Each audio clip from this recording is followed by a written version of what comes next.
बिन देखे मोहम्मद पर कुर्बान ज़माना है। जोरे बोले ना सुभान अल्लाह। दुनिया बोलছে লাভ এট ফার্স্ট সাইট, প্রথম দেখো তারপরে প্রেম করো। দুনিয়া আমাদেরকে শেখাচ্ছে দেখে প্রেম করো, আর ইসলাম শরিয়তের দৃষ্টিভঙ্গি থেকে বিয়ে করার আগে যুবক ছেলে তার হবু স্ত্রীকে দেখার পারমিশন ইসলাম আমাদেরকে দিয়েছে না দেয়নি? জোরে বলেন দেয়নি? অবশ্যই দিয়েছে। আপনি যাকে বিয়ে করবেন ডেফিনেটলি আপনি তাকে দেখে নেবেন। এতে ফায়দাটা কি হবে? যার সাথে আপনি সারা জীবন সংসার করে কাটাবেন তার প্রতি যদি আপনার অ্যাট্রাকশন ফিল না হয়, তাহলে এটা আপনার জন্য it's gonna be very hard to lead your life. আপনার জীবন পরিচালনার পক্ষে খুব কষ্টকর হয়ে যাবে। কথা ঠিক বলছি না ভুল বলছি? সেই জন্য ইসলাম আমাদেরকে সুন্দর দিক নির্দেশনা দিয়েছে। কিন্তু এর মানে এটা নয় আমি বিয়ের আগে দেখতে পারবো তাই বলে আমি 14 ফেব্রুয়ারি 14 ফেব্রুয়ারিতে আমি কাউকে নিয়ে যাব ইকো পার্কে গিয়ে তার সাথে আগে থেকে অগ্রিম এইভাবে দেখাশোনা করব, ডেটিং আর চ্যাটিং করব। জি, it is not a right way man, এটা সঠিক পদ্ধতি নয়। বিয়ের আগে ইসলাম দেখে নেবার কথা বলেছে, তার মানে এই নয় মুন্সিরাটের ফতে আলী মেলাতে নাগরদোল্লার উপর থেকে হবু বউকে নিয়ে গিয়ে টাকা ছড়াবো। কথা ঠিক কিনা? আর দুর্ভাগ্যজনক ভাবে আমরা হাওড়া জেলার মানুষ, আমরা কিছুতে নাম করতে পারি আর না পারি, বিয়ের দিন হুট খোলা গাড়িতে টাকা ছড়ানো আর হবু বউকে নিয়ে আমাদের নাগরদোলায় উঠে টাকা ছড়ানো না আমাদের খুব সুনাম হয়েছে। কথা ঠিক কিনা? বিশ্বাস করুন, এটা কোথা থেকে আমদানি হয়েছে আল্লাহ ভালো জানে। তো যাই হোক, খায়ের আমার বক্তব্য হচ্ছে মানুষ দুনিয়া আমাদেরকে বলছে দেখে প্যার করো, দেখে মোহাব্বত করো, কিন্তু এই থিওরি আমার রাসূলুল্লাহর ক্ষেত্রে ব্রেক করে গিয়েছে। আমরা ডাঁশির মানুষ, আমরা অনসারীর মানুষ, জগদীশপুরের মানুষ, গয়েশপুরের মানুষ, we all don't see our prophet but we all love our prophet. বিশ্বাস করুন, আমরা কেউ আমাদের হুজুরকে একবারের জন্য দেখিনি, কিন্তু হুজুরকে না দেখেই হুজুরের প্রেমে পড়ে গিয়েছি। আর একবার জোরে বলবেন না? ওই জন্য তো কবি বলছেন बिन देखे मोहम्मद पर कुर्बान ज़माना है। जिस जिसको भी देखा है ओ उनका दीवाना है। रोज़ा के जो आका का जन्नत का टुकड़ा है। रोज़ा है जो आका का जन्नत का टुकड़ा है। हुजरे में तो अम्मी के रहमत का खजाना है। বিশ্বাস করুন, মেয়েরা দুঃখ করে বলে আল্লাহ যা দিয়েছে সব ছেলেদের দিয়েছে। মার্সিডিজ দিয়েছে ছেলেদের, ল্যাম্বরগিনিও ছেলেদের, R15 ছেলেদের, জাভাও ছেলেদের, T20 ছেলেদের, রয়্যাল এনফিল্ড ছেলেদের, যা আল্লাহ দিয়েছে সব ছেলেদের দিয়েছে। ব্যাংক ব্যালেন্স জি আগে ছিল রানীহাটি, এখন তো অঙ্কুরহাটি, ওইখানে চলছে হাঁটাহাঁটি। তো ওখানে যা স্টল টেস্টল দিয়েছে সব ছেলেদের দিয়েছে। আমরা ডাঁশির মেয়ে, আমরা অনসানির মেয়ে, আমরা অনসানির মা বোন, আমরা হাওড়া জেলার মায়েরা বোনেরা, আল্লাহ আমাদের নসিবে কিচ্ছু দেয়নি, শুধু ভান্ডার ছাড়া। কথা ঠিক কিনা? আমি মায়েদের বোনেদের বলি ডোন্ট ওয়ারি, চিন্তা করবেন না, আল্লাহ আপনাদের নসিবে যা দিয়েছে ছেলেদেরকে তা দেননি। তার কারণ রাসূল ওফাতের আগে হুজুর যদি কোনো পুরুষ সাহাবীর কাছ থেকে জমি চাইতেন যে আমার মাজারে আকদাস, আমার কবরে আনোয়ার হবে, আবু বকর তুমি এক টুকরো জমি দাও, আবু বকর দিতেন কি দিতেন না? এই জোরে বলেন, দিতেন কি দিতেন না? ওসমানে গনি, আল্লাহ তো তোমাকে বানিয়েছে ধনী, তুমি একটু আমার জন্য জমি দাও, আমি ইন্তেকালের পরে ওফাতের পরে তোমার জমিতে আমি আরাম ফরমাবো, ইলা ইয়াউমি ইউবাসুন, কিয়ামত পর্যন্ত আমি ঘুমাবো, একটু আমাকে সুযোগ করে দাও। আগো ওসমানে গনি দিতেন কি দিতেন না? अरे जमीन तो दूर की बात, गुलामान मुस्तफा जान देने से नहीं डरते, ये सर रह जाए या कट जाए कुछ परवाह नहीं करते। जोरे बोलो ना सुभान अल्लाह। এই ছিল সাহাবাদের মাকাম। কিন্তু আমার নবী তিনি কোন সাহাবীর কাছ থেকে জমি কোন পুরুষ সাহাবীর কাছ থেকে জমি চাননি।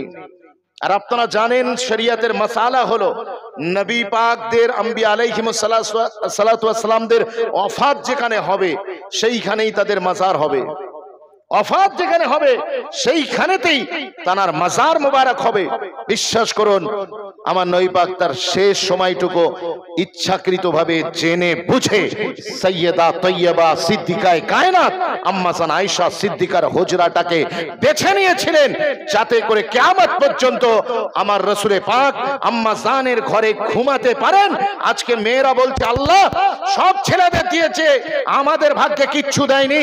আমি বলতে চাই আল্লাহ রাসূলুল্লাহকে ওয়াফাতের পরে কোন পুরুষের নসিবে আল্লাহ পুরুষের জায়গাতে রাসূলুল্লাহর আরাম ফরমানোর ব্যবস্থা করে দেননি, বরং তোমরা নারীরা ইউ আর সো লাকি, আল্লাহ তোমাদের সৌভাগ্যবতী বানিয়েছে। আল্লাহ তোমাদের ঘরে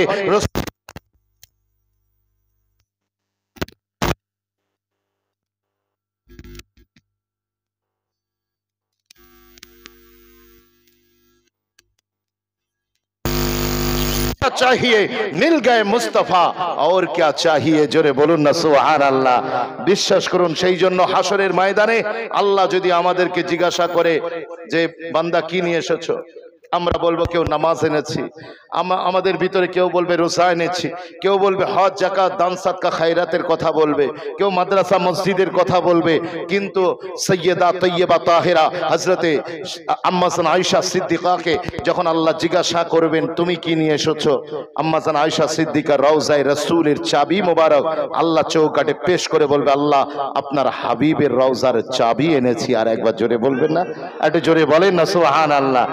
জি বিশ্বাস করুন কবি বলছেন জি রওজা है जो आका का जन्नत का टुकड़ा है, रौजा है जो आका का जन्नत का टुकड़ा है, हुजरे में तो अम्मी के रहमत का खजाना है, हुजरे में तो अम्मी के रहमत का खजाना है, जिसको भी देखा है ओ उनका दीवाना है। अल्लाहुम्मा सल्ली अला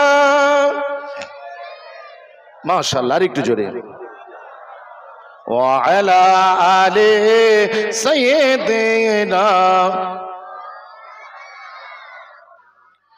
وقال الله تعالى في كلامه المجيد والفرقان الحميد كتاب أنزلناه إليك لتخرج الناس من الظلمات إلى النور. وقال النبي صلى الله عليه وسلم خيركم من تعلم القرآن وعلمه. صدق الله المولانا العظيم وصدق رسوله النبي الأمين الرؤوف الرحيم ونحن على ذلك لمن الشاهدين والشاكرين والحمد لله رب العالمين. উপস্থিত হাজিরানে মজলিস এবং বিশেষ করে আমন্ত্রিত ওলামায়ে দ্বীন এবং মসজিদের মুআজ্জাজ মুকাররম মুহতারাম ইমাম সাহেব হুজুর, সেই সাথে মাদ্রাসার যোগ্যতম মুদাররিসগণ, আর বিলখুসুস আমার প্রিয় স্নেহভাজন আপনাদের মাদ্রাসার যিনি দায়িত্বপ্রাপ্ত জনাব হযরত মাওলানা হাফেজ নাজমুদ্দিন সাহাব সহ আপনারা যারা কমিটি, যারা মাদ্রাসার হিতাকাঙ্ক্ষী ওয়েল উইশার যারা এসেছেন গ্রামবাসী, আমি আপনাদের জন্য দিল থেকে দোয়া করছি। আপনাদের আশাকে বসাকে আল্লাহ কবুল করেন, বলেন আল্লাহুম্মা আমিন। আর একটু আসতে বলেন, পাশের লোক শুনলে খারাপ বলছে আপনাদের। সবাই মিলে একসাথে বলা যাবেন আল্লাহুম্মা আমিন। হ্যাঁ জি, আল্লাহ যেন এই আওয়াজকে বুলন্দ রাখে, তার দ্বীনের জন্য এই আওয়াজকে সর বুলন্দ রাখে, বলেন আল্লাহুম্মা আমিন। জি, আমি অধম গুনাহগার আরিফুর রহমান এই দ্বিতীয়বার আপনাদের গ্রামে হাজিরা দিলাম। বিশ্বাস করুন এমন একটা নাজুক পরিস্থিতিতে মাইকটা আমার হাতে ধরিয়ে দিয়েছেন, আমি আপনাকে কি বলবো। আজকে মাদ্রাসার প্রোগ্রাম, যেহেতু এটা ইনস্টিটিউশনাল প্রোগ্রাম, চায়নাতে একটা কাহাওয়াত আছে, যদি 1 বছরের ভিতরে ফলাফল পেতে চাও তাহলে you have to be a farmer, আপনাকে চাষি হতে হবে। 1 বছরের মধ্যে যদি আপনি রেজাল্ট হাতে পেতে চান, কি হতে হবে? চাষি হতে হবে, চাষ করতে হবে। চাষ করলে 1 বছরের মধ্যে ফসল উঠবে না? উঠবে না? উঠে যাবে। আর যদি আপনি 10 বছর টার্গেট রাখেন যে 10 বছর পরে আমি ফল পাবো, তাহলে আপনাকে গাছ লাগাতে হবে। আর যদি আপনি এইটা চিন্তা করেন যে আমি 10 বছর নয়, আমি 20 বছর নয়, আমি সেঞ্চুরি 100 বছর পর বা 100 বছর ধরে, 1000 বছর ধরে আমি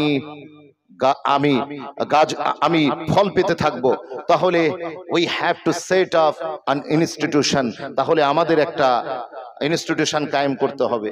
জি বাবু, এটা কোথায় লাগাবো গো? হ্যাঁ, গিট বেঁধে দেবো? মাশাআল্লাহ, একটু ভাইদের খিদমত করি নাকি? হ্যাঁ, কথা বলে না, আল্লাহ কবুল করেন। যাই হোক, আমার কথা শুনছেন? তাহলে কি করতে হবে? 1000 বছর 100 বছর ধরে যদি মনে করেন আমি ফলাফল পাবো, পেতে চাই, তাহলে কি কায়েম করতে হবে? শিক্ষা প্রতিষ্ঠান কায়েম করতে হবে। আজকে নাসির মানুষকে আমি অ্যাপ্রিশিয়েট করছি এবং আপনাদের স্যালুট জানাচ্ছি যে আপনারা একটা ইনস্টিটিউশন কায়েম করেছেন। এই ইনস্টিটিউশনের মাধ্যমে আপনারা 10 বছর ধরে নয়, বরং 100 বছর ধরে এখান থেকে আপনি জাতির জন্য রাহবার পাবেন। বলেন আলহামদুলিল্লাহ। আর একটু জোরে বলেন না আলহামদুলিল্লাহ। জি, 100 বছর ধরে আপনি এর ফলাফল পাবেন। আরো যদি প্রতিষ্ঠানকে টিকিয়ে রাখা যায়, আপনি পেতে থাকবেন। মনে রাখবেন, আপনারা জানেন কিনা জানি না, আজকে ভারতবর্ষের প্রেক্ষাপটে মুসলমানের এত পিছনে পড়ে যাবার কারণটা কি? পিছনে আমাদের পড়ে যাবার কারণটা কি? সবাই যখন এগিয়ে যাচ্ছে, তখন আমরা পিছনে পড়ে যাচ্ছি কেন? কারণটা কোন জায়গায়? বিশ্বাস করুন, মুসলমানের যখন পয়সা হয়, মুসলমানের যখন পয়সা হয় তখন তারা বড় বিল্ডিং বানায়। মুসলমানের যখন পয়সা হয় তখন তারা কাবালির অনুষ্ঠান দেয়। মুসলমানের যখন পয়সা হয়ে যায়, নাইট ক্লাব, ড্যান্স বারেতে সে পয়সাগুলো তারা খরচা করে। মুসলমানের যখন পয়সা হয়ে যায়, তখন কলকাতার রেড রোজ, আপনার কি বলে, ওই ঘোড়ার এসে তারা টাকা ওড়ায়। কিন্তু নন মুসলিমদের কাছে গিয়ে দেখুন, ওদের যখন পয়সা হয় তখন ওরা নিজেদের বাচ্চাদের ভবিষ্যতের কথা চিন্তা করে এলাকায় প্রতিষ্ঠান কায়েম শুরু করে দেয়। বড় আফসোসের ব্যাপার, আমি ভারতের, বিশেষ করে বিলখুসুস পশ্চিম বাংলার মুসলমানদের জন্য একটা কথা আমার গবেষণায়, আমার নিজের চিন্তা ভাবনায় ধরা পড়েছে যে এখানকার আল্লাহ যাদের বুদ্ধি দিয়েছেন, আল্লাহ যাদেরকে এডুকেশন দিয়েছেন, যাদেরকে শিক্ষিত বানিয়েছেন, যে মুসলমানগুলোকে, তাদেরকে পয়সা দেননি। আর যাদেরকে আল্লাহ পয়সা দিয়েছেন, তাদের বুদ্ধি আর শিক্ষা একটাও দেয়নি। কি কথা ঠিক বলছি না ভুল বলছি? আজকে জাতি পিছনে পড়ে যাচ্ছে। আমি বিহারের একটা সার্ভে দেখছিলাম, বিহারে 4000 জলসা হয়, 4000 ইসলামিক প্রোগ্রাম হয় এভরি সিঙ্গেল ইয়ার। প্রতি বছর 4000 প্রোগ্রাম হয়। খরচা কত হয়? এক জার্নালিস্ট তিনি বলছেন যে প্রতি বছর বিহারে খরচা হয় জলসার পিছনে 2000 কোটি টাকা। Can you imagine? 2000 কোটি টাকা। এটার নাম্বারটা এত ছোটখাটো নয়, নাম্বারটা ছোটখাটো নয়। আমার কাছে যদি কেউ পশ্চিমবাংলার কোনো গবেষক তারা একটা আমাকে পরিসংখ্যান দিতে পারে, আমার জন্য বলা সুবিধা হবে যে পশ্চিমবাংলায় জলসার পিছনে কত কোটি টাকা খরচা হচ্ছে। কিন্তু end of the day, where is our result? ফলাফল কোথায়? ফলাফল কোথায়? বিশ্বাস করুন, আমাদের ফলাফল কোথায়? একটু ভাবার সময় এসেছে। আপনি ইনভেস্ট করছেন এখানে, এখান থেকে কত প্রফিট হচ্ছে আপনি সেটা দেখবেন না? দেখা দরকার আছে, দেখা দরকার আছে। মনে রেখে দেন, আমাদের প্রতিষ্ঠান কায়েম হয়েছে, বিশ্বাস করুন এই জলসার খরচ যদি আমরা সামান্য কমিয়ে এই প্রতিষ্ঠানের আরো যদি ক্যাপাসিটি বাড়াতে পারি, এখানে যদি আরো ইনফ্রাস্ট্রাকচারকে অ্যাড করতে পারি, আমাদের ছেলেরা শুধু হাফেজ হয়ে বেরোবে কেন? শুধু খতম পড়বে কেন? শুধু বেরিয়ে মাইকে ওয়াজ করবে কেন? শুধু বেরিয়ে ইমামতি করবে কেন? শুধু বেরিয়ে তারা কেবলমাত্র এই ওয়াজ নসিহাত এইসবের প্রোগ্রামের কাজে ব্যস্ত থাকবে কেন? সবাই এই কাজ কেন করবে? বিশ্বাস করুন, আমাদের হাফেজ ছেলেটা এখান থেকে বেরিয়ে গিয়ে সে ডক্টর হতে পারে কি পারে না? বলেন পারে কি পারে না? তার জন্য ইনফ্রাস্ট্রাকচার আমাদের তৈরি করতে হবে। বিশ্বাস করুন, ওই ছেলেটা বয়স হয়ে যাচ্ছে হেফজ করতে গিয়ে, তার 15 বছর 16 বছর 18 বছর 20 বছর বয়স হয়ে যাচ্ছে। 20 বছর পরে ও যখন করে স্কুলে যাবে তখন ওখানে কোথাও ভর্তি নেওয়া হবে না তাকে। তার কারণ তার বয়স ওভারকাম হয়ে গিয়েছে। আমাদেরকে ভাবতে হবে যে এই দুনিয়ার শিক্ষার সাথে সাথে আধুনিক শিক্ষা, যাতে এই দুনিয়ার শিক্ষার দ্বীনের শিক্ষার সাথে সাথে এই দুনিয়ার শিক্ষার সঙ্গে আমাদের ছেলেদেরকে আমরা পরিচয় করিয়ে দিতে পারি। কি গো, কথা ঠিক বলছি না ভুল বলছি? বিশ্বাস করুন, আমরা খালি ঢালাও ভাবে মাদ্রাসা করে দিচ্ছি, কিন্তু বিশ্বাস করুন এই মাদ্রাসার মাধ্যমে আমাদের জাতি কতটা উপকৃত হচ্ছে আমরা কিন্তু ভেবে দেখছি না। ভারতে স্বাধীনতার ৭৬ বছরে আমরা জাকাত দিয়ে যাচ্ছি, জাকাত নিচ্ছি, জাকাত দিচ্ছি। বিশ্বাস করুন, জাকাত দিচ্ছি, জাকাত নিচ্ছি, কিন্তু আপনি বলুন এই জাকাত এত কোটি টাকা, আরব খারব রুপিয়া আমরা আমাদের সমাজকে দেবার পরেও আমাদের এলাকা থেকে গরিবি কেন খতম হয়নি? প্রশ্ন। অথচ সাইয়্যিদুল মুরসালিন রাহমাতুল লিল আলামিন মদিনাতুল মুনাওয়ারায় হুজুরের উপরে যাকাতকে যখন ফরজ করে দেয়া হলো হুজুরের দ্বীনের জন্য, ওই সময় মদিনা শরীফে যাকাত ফরজ হবার 8 মাস থেকে 1 বছরের ভিতরে মদিনাতে আর যাকাত নেবার মতো দ্বিতীয় কোনো লোক অবশিষ্ট ছিল না। আপনি লক্ষ্য করে দেখুন, কলকাতা সিগন্যালে গিয়ে দাঁড়ান, আপনি কোন টোলওয়েতে দাঁড়ান, ধুলোগড় টোলওয়ে থেকে শুরু করে আপনি মেদিনীপুর ডেবরা টোলওয়েতে দাঁড়ান, গিয়ে দেখবেন ওখানে যে কটা ভিখারি দাঁড়িয়ে আছে বেশিরভাগ হযরতে মুসলমান। কথা ঠিক বলছি না ভুল বলছি? ইভেন আমাদের এলাকায় যত ভিখারি আছে সব দেখবেন মুসলিম ভিখারি, বেশিরভাগ মুসলিম ভিখারি। আর কোন নন মুসলিমও যদি ভিক্ষা চাইতে স্থির করে, মনস্থির করে যে আমি ভিক করব, আমি ভিক্ষা করে খাবো, তাহলে সে কিন্তু মাথায় সিঁদুর হাতে শাঁখা পরে নয়। বিশ্বাস করুন, তার মাথাটাকে ভালো করে সে শাড়ি দিয়ে হোক ওড়না দিয়ে কভার্ট করে আপনার বাড়িতে আসে। কোন নন মুসলিম সে যদি ভিক করতে চায় তাহলে সে নরমাল ড্রেসে আসবে না, বরং একটা গায়ে পাঞ্জাবি খাটাবে, মাথায় একটা টুপি দিয়ে আপনার এলাকায় আসবে। কারণ নন মুসলিমের কাছেও পরিচয় হয়ে গিয়েছে ভিক্ষা পাবার একটা লেবাস হলো মুসলমানদের লেবাস। আজকে আমরা আমাদের লেভেল কোন জায়গায় গিয়েছে? এই যে এত সংখ্যক ভিখারি কোথা থেকে জুটে গেল? ভারতের 4 জন মুসলমানের একজন হয় গরিব নয়তো ভিখারি, হয় গরিব নয়তো ভিখারি। অথচ আপনি ৭৬ বছর ধরে যাকাত দিচ্ছেন, কোথা যাচ্ছে পয়সা? পয়সাগুলো যাচ্ছে কোথায়? আসলে আপনিও ঠিক জায়গায় দিচ্ছেন, আর যিনি নিচ্ছে হয়তো ঠিক লোকই নিচ্ছে, কিন্তু we have not a proper plan to increase our community।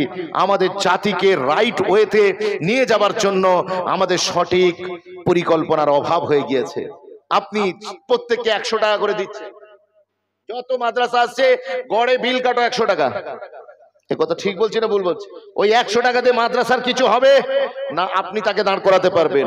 আপনি এলাকায় একজনকে ধরুন, আপনার 50,000 টাকা যাকাত বেরিয়েছে, আপনি একজনকে টোটো কিনে দেন, দিয়ে বলুন খাটবি আর খাবি, সামনে বছরে তোকে যেন যাকাতের লাইনে না দেখি।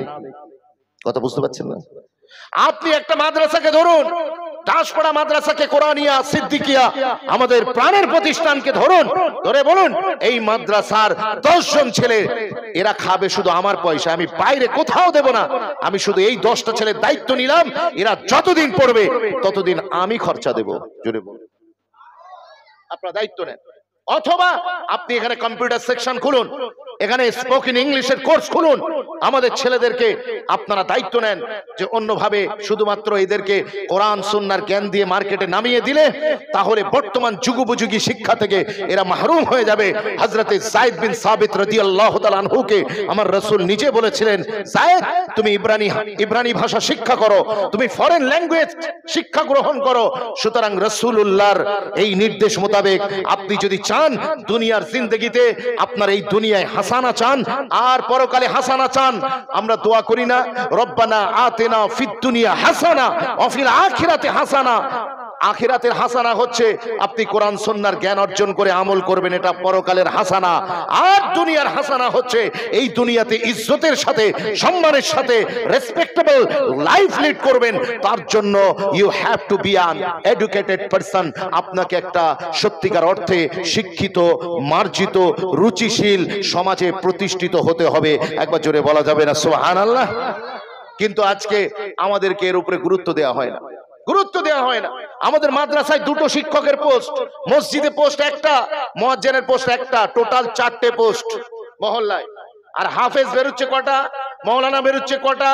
এলাকায় ঘর ঘর মাওলানা, ঘর ঘর হাফেজ। এক তো মাদ্রাসা থেকে যারা বেরোচ্ছে, সাথে সাথে সোশ্যাল মিডিয়া থেকে যারা বেরোচ্ছে, কথা ঠিক কিনা? জি, বিশ্ব ইউটিউব দেখে দেখে যারা মাওলানা হয়ে যাচ্ছে, সে আরেক ফিতনা। এই এতগুলো মাওলানা নিয়ে আমরা করবোটা কি? আমাদের জাতি এগোবে কি করে?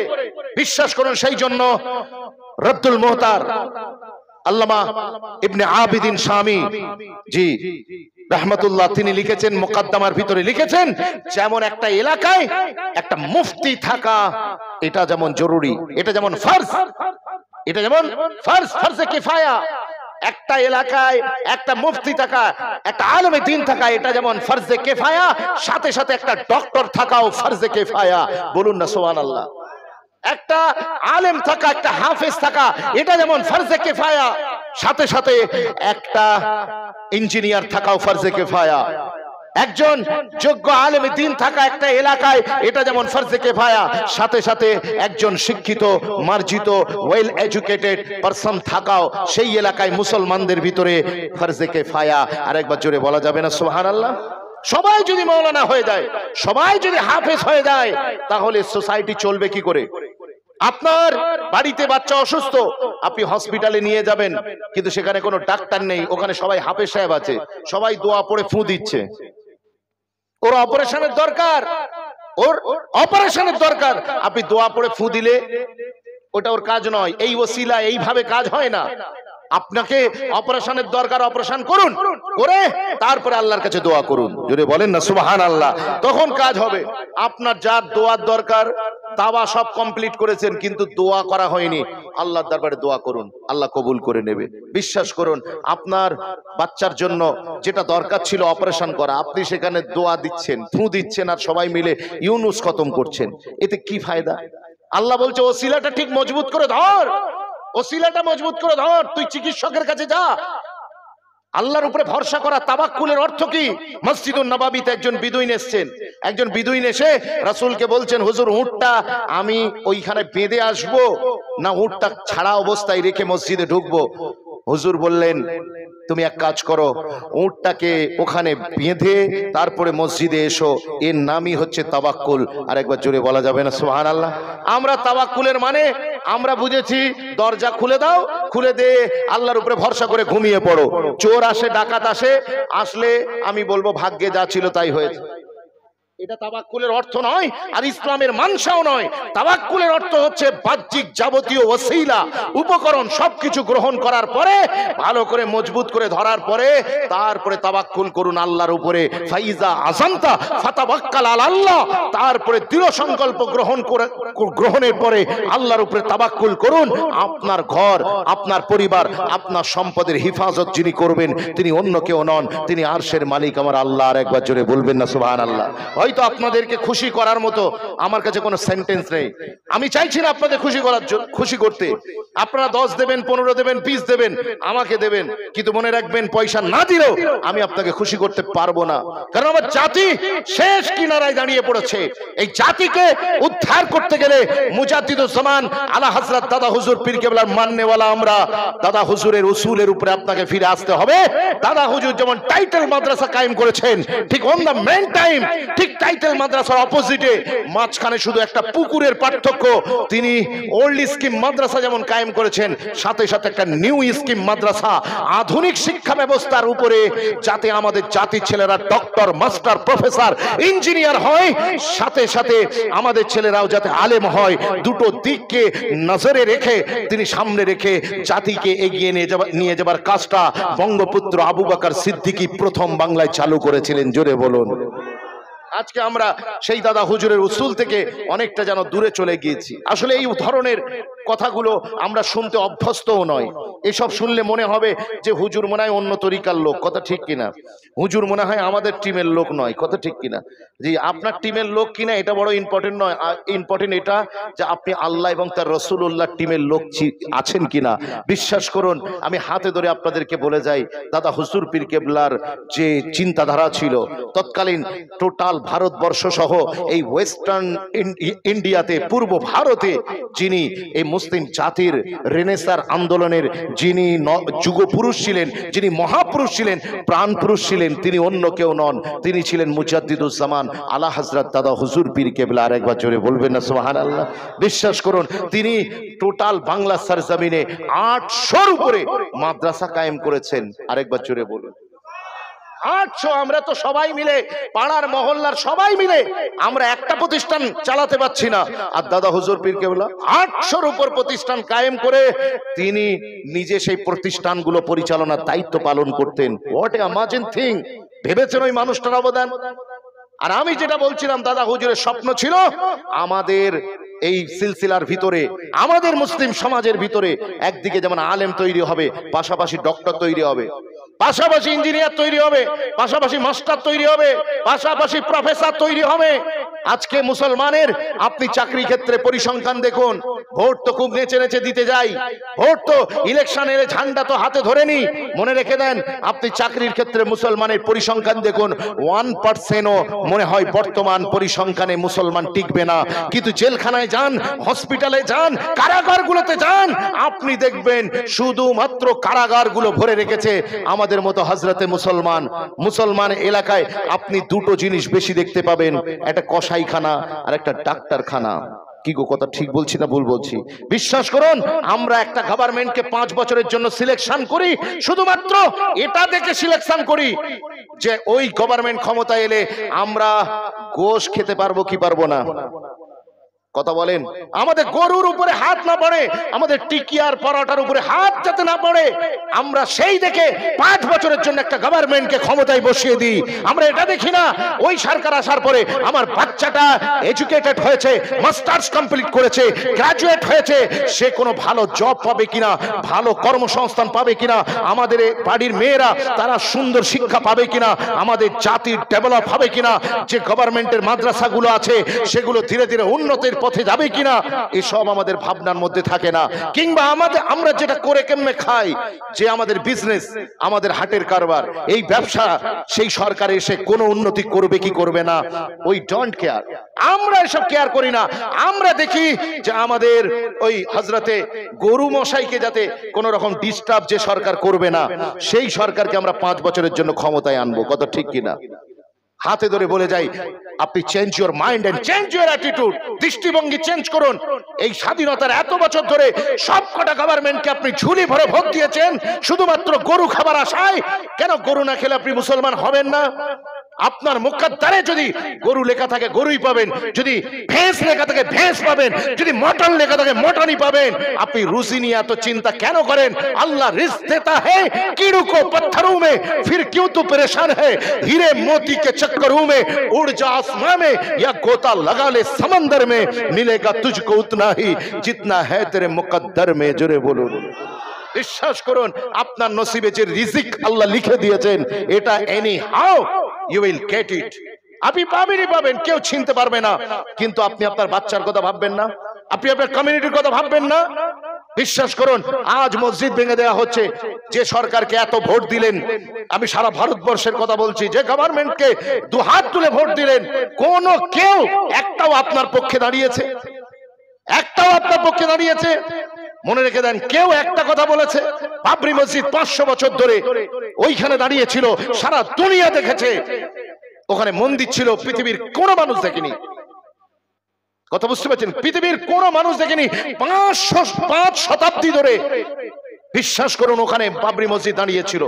তো অন্ততপক্ষে এইসব লোকগুলো, যারা পার্টির লোক, যারা মেন ক্ষমতায় আছে, তারা পার্লামেন্টে তো বলতে পারতো যে ওই জায়গায় আমরা কেউ মন্দির দেখিনি, ওখানে মসজিদ দেখেছি। এতটুকুন তো বলতে পারতো, এভিডেন্স তো কোর্টে প্রমাণ হবে। কিন্তু বিশ্বাস করুন, কেউ কোনো কথা বললো না। তাহলে বোঝা যাচ্ছে আপনার পক্ষে কেউ নেই, আপনার পক্ষে কেউ নেই। সুতরাং আপনি আপনার ব্যাপারে ভাবুন, আপনার ব্যাপারে ভাবুন। আপনার পক্ষে যদি কেউ থাকে, আল্লাহ আছেন, তার রাসূল আছেন।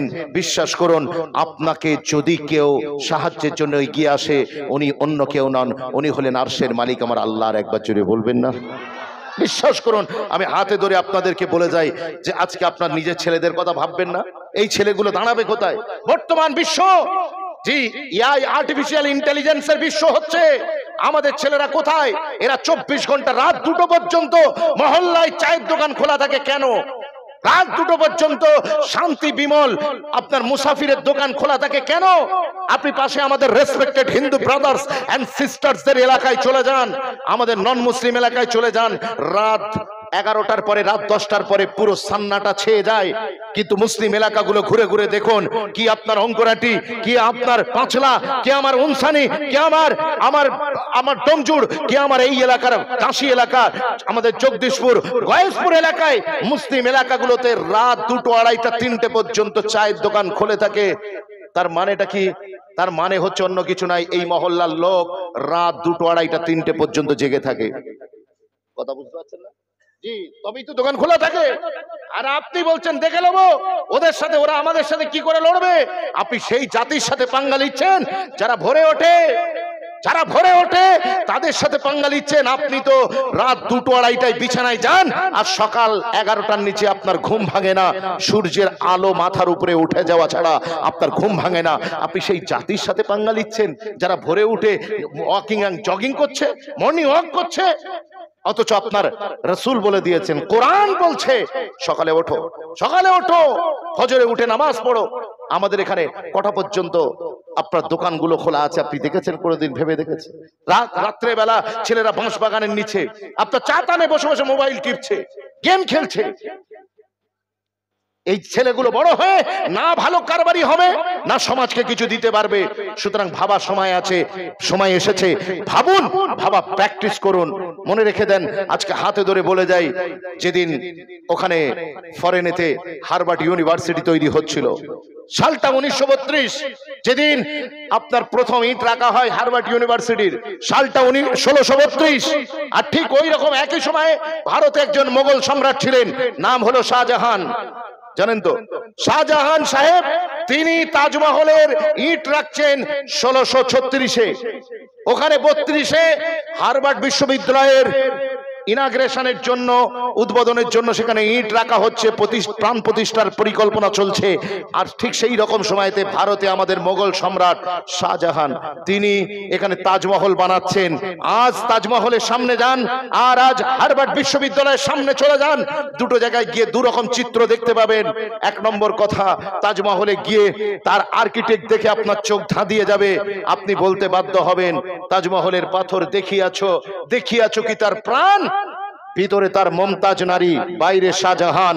তাজমহলের পাথর দেখার জন্য, তার কলাকার্য দেখার জন্য ফরেন থেকে ট্রাভেলাররা আসে। কিন্তু মনে রাখবেন, এই টাকা যা রোজগার হয় ভারতের গভর্নমেন্টের তহবিলে জমা পড়ে। মনে রেখে দেন, তাজমহলের সামনে আপনি কয়েকটা ভিখারি ছাড়া, মুসলিম ভিখারি ছাড়া আর কিছু দেখতে পাবেন না। কিন্তু মনে রেখে দেন, আপনি হার্ভার্ড ইউনিভার্সিটির সামনে চলে যান, ওখান থেকে যারা পাশ করে বেরোচ্ছে তারা পৃথিবীর থিঙ্ক ট্যাঙ্ক, তারা পৃথিবীর মাস্টার পলিসি তৈরি করছে, তারা পৃথিবীকে আগিয়ে নিয়ে যাবার কাজ করছে। এখন যদি শাহজাহান বেঁচে থাকতেন, আপনারা কে কি বলতেন জানি না, কিন্তু আমি আরিফুর রহমান, আমি তাঙ্কেকে চাটবে তার দরবারে দাঁড়িয়ে তাকে প্রশ্ন করতাম যে আপনি এই 1 কোটি টাকা ঢেলে তাজমহলের মতো অনন্ত সুন্দর একটা বিল্ডিং বানিয়েছেন কেন? এই কোটি কোটি টাকা আপনি আপনার কওমের জন্য, আপনার জাতির জন্য, আপনি একটা ইউনিভার্সিটি, একটা কলেজ, একটা মেডিকেল কলেজ, একটা ইঞ্জিনিয়ারিং কলেজ, একটা জামিয়া উচ্চমানের মাদ্রাসা, একটা ইনস্টিটিউশন কেন মুসলিম সম্প্রদায়ের জন্য কায়েম করলেন না? এই প্রশ্ন আমি তাকে করতাম। বিশ্বাস করুন, মুসলমানদের পয়সা হলে বড় বিল্ডিং বানায়, মুসলমানদের পয়সা হলে বিয়েতে টাকা ছড়ায়। মুসলমানের আমিরি দেখতে চাও তো মুসলমানের বিয়ে বাড়িতে চলে যাও, মুসলমানের আমিরি দেখতে চাও তো মুসলমানের এলাকায় কাবাডি টি20 ম্যাচেতে চলে যাও। আর মুসলমানের গরিবি যদি তুমি দেখতে চাও, তাহলে শুক্রবার জুম্মার দিন মুসলমানের মসজিদের টিনে উঁকি মারো আর মাদ্রাসার হালগুলো দেখে আসো, মুসলমানের গরিবি তুমি পরিষ্কার বুঝতে পেরে যাবে। কি গো, কথা ঠিক বলছি না ভুল বলছি? কষ্ট হচ্ছে? এই কথা বলেন, কষ্ট হচ্ছে? একটু কষ্ট হবে, আমি চাই আপনাদের কষ্ট। তার কারণ আমি কতদিন আর পিঠ চামড়াবো, কতদিন পিঠ চামড়ে ওয়াজ করব, কতদিন আমরা এইভাবে ৭৬ বছর স্বাধীনতার এইভাবে ওয়াজ চলে আসছে। কিন্তু বিশ্বাস করুন, হাতে ধরে বলে যাই, আপনাকে ভাবতে হবে, ভাবা প্র্যাকটিস করতে হবে যে আমাদের জাতি কিভাবে ডেভেলপ হবে। আজ যেহেতু প্রতিষ্ঠানের জলসা, সেজন্য মনের দুঃখ থেকে কিছু কথা বলছি। আজকে যদি আপনাদের এই ডেটটা, জলসার ডেটটা, আমার কথায় আপনারা খারাপ ভাবুন আর ভালো ভাবুন, আমি কিন্তু এটা পরোয়া করি না, আমি কিন্তু পরোয়া করছি না। মনে রাখবেন, আপনাদের জলসাটা যদি ফিক্সড ডেট হয়, মাশাআল্লাহ, আলহামদুলিল্লাহ, এটা আপনাদের বড় খুশির ব্যাপার। কিন্তু এখানে একটা কথা আছে, যদি এটা ফিক্সড ডেট হয়, তাহলে আপনারা জানেন বর্তমান সারা পশ্চিম বাংলায় বোর্ডের পরীক্ষা চলছে। কথা বলেন, বোর্ডের পরীক্ষা চলছে, এটা আপনারা জানেন? জি মুসলমান, আমরা জানি বোর্ডের পরীক্ষা চলছে। হাই মাদ্রাসা, উচ্চ আপনার সিনিয়র মাদ্রাসা, আলিম ফাজিল এবং আপনার কি বলে স্কুল বোর্ডের মাধ্যমিক পরীক্ষা চলছে। একজন as a teacher I can share with you this information. এই সময়টায় আমরা যে জলসা দিয়েছি, এটা খুব ভালো কাজ, খুব ভালো কাজ। এই ধরনের প্রোগ্রাম আরো বেশি করে করা দরকার। আমি আপনাদের সাথে আছি, কিন্তু আমি বলবো টাইমটা ঠিক নির্বাচন করা হয়নি, সময়টা ঠিক নির্বাচন করা হয়নি। তার কারণ আমরা একটা প্রতিষ্ঠানের জলসা দিচ্ছি, প্রতিষ্ঠান বাঁচানোর পক্ষে আমাদের জলসা, আবার উল্টো দিকে অন্যান্য যারা পরীক্ষা দিচ্ছে তাদের পরীক্ষা ডিস্টার্ব হচ্ছে টোটাল মাইকিং হওয়ার কারণে। এ তো উকুনের জন্য নেড়া হইতে হইল, আবার উকুনের ওষুধ কিনিয়া ঘরে যাইতে হইল। বিশ্বাস করুন, লোক আঙুল তুলবে এই মাদ্রাসার দিকে, লোক আঙুল তুলবে মাদ্রাসা কমিটির দিকে, আর আমার প্রশাসনের অ্যাডমিনিস্ট্রেটর যারা আছে তারা বলবে মুসলমান কতটা বোকা। এই টাঁসি থেকেই অন্তত পক্ষে 50 থেকে 60টা ছেলে মেয়ে তারা মাধ্যমিক দিচ্ছে, আর কদিন পরে উচ্চ মাধ্যমিক পরীক্ষাও দেবে, মাদ্রাসা বোর্ডের পরীক্ষা দিচ্ছে। এখানে ওরা শিক্ষার আন্দোলনের জন্য জলসা দিচ্ছে, আর ওখানে আমাদের পড়াশোনার ব্যাঘাত ঘটাচ্ছে জলসা দিয়ে। কথা ঠিক বলছি না ভুল বলছি? আমরা যদি আমাদের ডেটটাকে আমরা আগামী বছর এই পরীক্ষা মিটে যাবার পরে আমার কথাগুলো দিলের কান দিয়ে শুনুন, হতে পারে যে আমি হয়তো আপনাদের খিদমতে এরপরে কোনো সময় আসতে পারি, নাও পারি। সেজন্য আমি চাইছি আপনারা আপনাদের দিলের কান দিয়ে কথাগুলো শুনুন। এই বছর আমাদের বোর্ডের এক্সাম কমপ্লিটের পরে সঙ্গে সঙ্গে আগামী বছরের সূচি বোর্ড থেকে প্রকাশিত হয়ে যায়, আগামী বছর কবে পরীক্ষা হবে। আমাদের সমস্ত ধর্মের মানুষের কাছে আমাদের আপিল থাকলো যে ওই পরীক্ষার দিনগুলোতে আমরা আমাদের বাচ্চাদেরকে আমরা ডিস্টার্ব হতে দেব না। এই প্রোগ্রামের নাম করে, ফাংশনের নাম করে, গানের অনুষ্ঠানের নাম করে, জলসার নাম করে, কাবালির নাম করে, ভজনের নাম করে আমরা আমাদের বাচ্চাদেরকে ক্ষতিগ্রস্ত হতে দেব না। তার কারণ ভারতবর্ষ শিক্ষা দীক্ষায় অনেক পিছিয়ে পড়ে গিয়েছে। একে তো আপনারা জানেন আমেরিকা শিক্ষা খাতে কত বাজেট রাখে জানেন? বিদেশের লোকেরা, জাপানের লোকেরা, তারা শিক্ষা খাতে তাদের সবচেয়ে বেশি বাজেট। আর আমাদের এখানে গরুর অ্যাম্বুলেন্স উদ্বোধন হবে, গরুর জন্য হসপিটাল উদ্বোধন হবে, গরুর পায়খানাকে কেটে কিভাবে কেক বানানো হবে, সেই গরু রক্ষণাবেক্ষণের জন্য কত কোটি টাকা বাজেট নির্বাচন করা হচ্ছে। এটা কি আপনারা জানেন? ভারত সরকার যখন প্রমোট করছে যে এদেশের মানুষ সব মূর্খ আর অশিক্ষিত হোক, তখন এদেশের মানুষকে জেগে উঠতে হবে, তাদের নিজেদের দায়িত্ব নিজেদের হাতে তুলে নিতে হবে। কারণ কোন গভর্নমেন্ট চায় না একটা শিক্ষিত প্রজা, চায় না। এরা চায় পরের ছেলে পরমানন্দ, যত উচ্ছিন্নে যায় তত আনন্দ। যদি এরা শিক্ষিত হয়ে যায়, তারা এরা রাইট চাইবে, অধিকার চাইবে। এই জন্য কেউ আপনার বাচ্চার ভালাই চায় না। সুতরাং আমি বাপ হিসেবে আপনাকে বলবো, আপনি কি আপনার বাচ্চার ভালাই চান না? আপনি তো কমসে কম আপনার ছেলেটার ভালাই চাইবেন। সুতরাং definitely you have to look at this.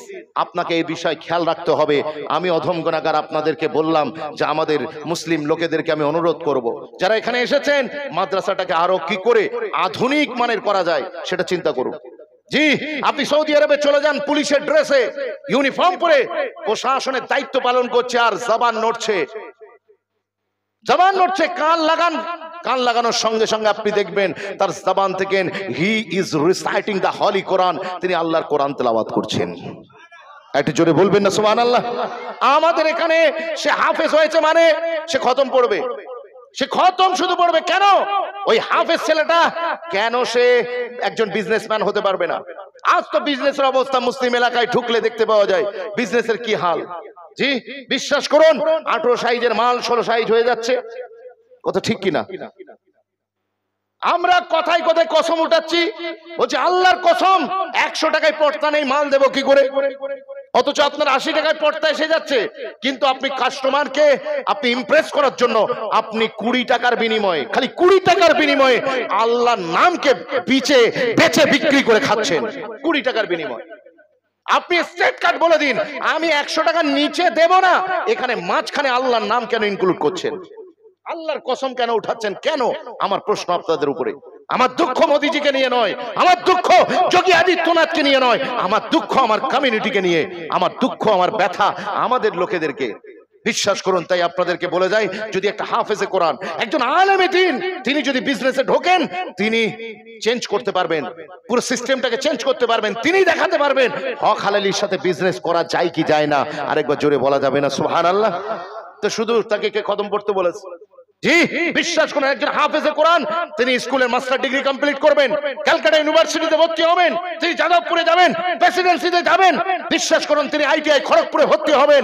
বিশ্বাস করুন, হাতে ধরে বলে যায়, আমাদের ছেলেদেরকে যদি হাফেজে কোরআনদেরকে আমি যদি কম্পিউটার সায়েন্স একটু পড়াতে পারি, যে ছেলেটা 30 পারা কোরআন from cover to cover he can memorize the holy Quran, সে পবিত্র কোরআনকে যদি 6666, কেউ বলেছে 6236, এই 6000-এর উপরে আয়াতের সংখ্যাকে যিনি নিজের মেমোরিতে হিপস করতে পারেন, এই ছেলেটার জন্য পৃথিবীর কোন লেখাপড়া কোন রকম কষ্ট বলে মনে হবে? এই কথা বলেন, কোন মনে হবে? মনে হবে না।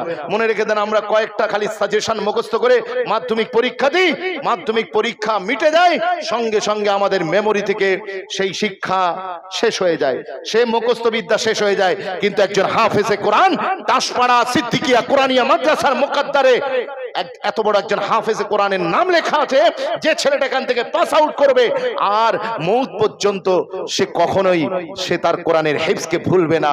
একবার জোরে বলা যাবে না সুবহানাল্লাহ? তাহলে আপনি চিন্তা করে দেখুন তার মেমোরিটা কেমন, তার মেমোরি কেমন। আজ আমাদের ছেলেগুলো কোরআনের হাফেজ হচ্ছে, আমাদের ছেলেরা আলেম হচ্ছে, কিন্তু সাথে সাথে অন্যান্য স্কিলে আপনাকে অ্যাক্টিভ হতে হবে। অন্যান্য স্কিলে কেউ জার্নালিজম করতে পারেন, সাংবাদিকতা। কথা বুঝতে পেরেছেন? আজ মিথ্যার ইয়েলো জার্নালিজম চলছে পুরো দেশকে, সাদাকে কালো, কালোকে সাদা। আমি শুরুতেই বলেছিলাম, তুম ঝুট কো সচ লিখ দো, ये अखबार तुम्हारा है, খবরের পেপারের কাগজ তোমার, টিভি চ্যানেল তোমার, তুমি যা ইচ্ছা তাই করো। এখন দরকার পড়ে গেছে কিছু মুসলিম তরুণ নওজওয়ানের, যারা এদেশের মানুষকে রবিশ কুমারের মতো, যারা এদেশের মানুষকে অভিষেক শর্মার মতো একটা ভালো জার্নালিজম, হकीकत को हकीकत कहने के लिए এক ধরনের যুবককে দরকার, যারা সত্যকে সত্য বলে মানুষের কাছে রিপ্রেজেন্ট করবে। বিশ্বাস করুন, আমাদের প্রতিবেশী হিন্দু ভাইরা, এদেরকে সবাইকে মনে করবেন না, এরা সবাই মোদিজি। সবাইকে যোগী আদিত্যনাথ ভাববেন না, সবাইকে রামেশ ভিদুড়ি ভাববেন না, সবাইকে আপনি মনে রেখে দেন, আপনি সাক্ষী মহারাজ ভাববেন না, সবাইকে আপনি গিরিরাজ সিং ভাববেন না। মনে রাখবেন, এদের ভিতরে বহু মানুষ, বেশিরভাগ most of the people our Hindu brothers. বিশ্বাস করুন, আমাদের হিন্দু ভাইদের, বেশিরভাগ ভারতবর্ষের হিন্দু ভাইদের আমাদের মুসলমানদের উপরে কোনো ক্ষোভ নাই।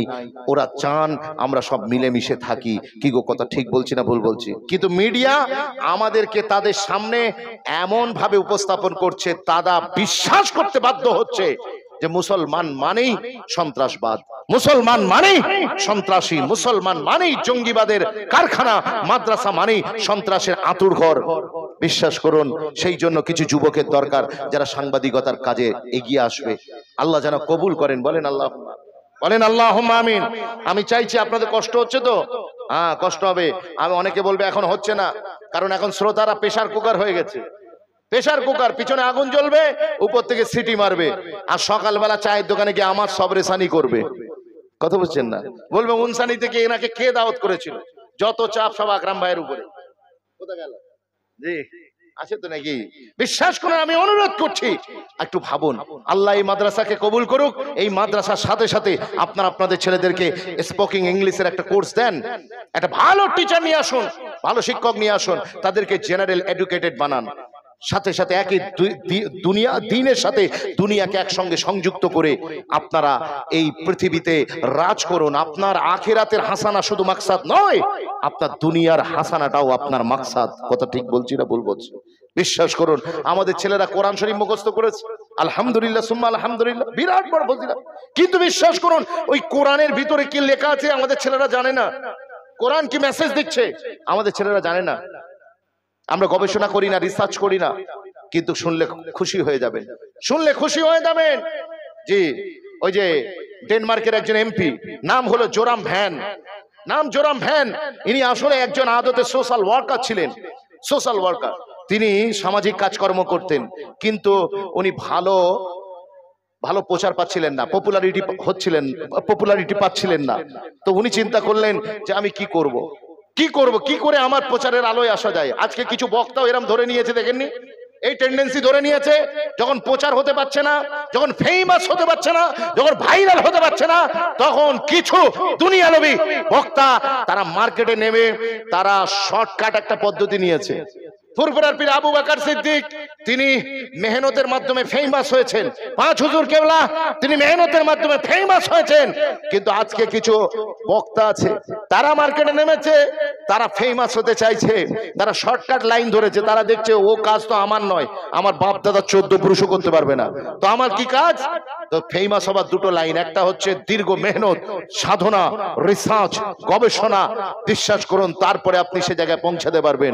আর একটা শর্টকাট পদ্ধতি, যদি এগুলো আপনার দিয়ে না হয়, তাহলে আপনি মৌচাকে ঢিল মেরে দিন, ফেমাস হয়ে যাবেন। মৌচাকে ঢিল মারুন, আপনি ফেমাস হয়ে যাবেন। ঠিক ওই একই কাজ শুরু করেছেন কিছু বক্তারা। সহজ উপায়, দাদা হুজুরকে গালি দাও, ফুরফুরা সিলসিলাকে গালি দাও, পাঁচ হুজুরকে গালি দাও। কথা বুঝতে পারছেন না? যে জিনিস প্রতিষ্ঠিত, কিয়াম মিলাদ নিয়ে একটা ঝগড়া শুরু করে দাও। এখন উম্মতের ঝগড়া করার সময়, মনি সাহেব কোথা থেকে পাস করেছো, তোমার ঠিকুজি গোষ্ঠী খোঁজা দরকার, তোমার এডুকেশনাল কোয়ালিফিকেশন জানা দরকার।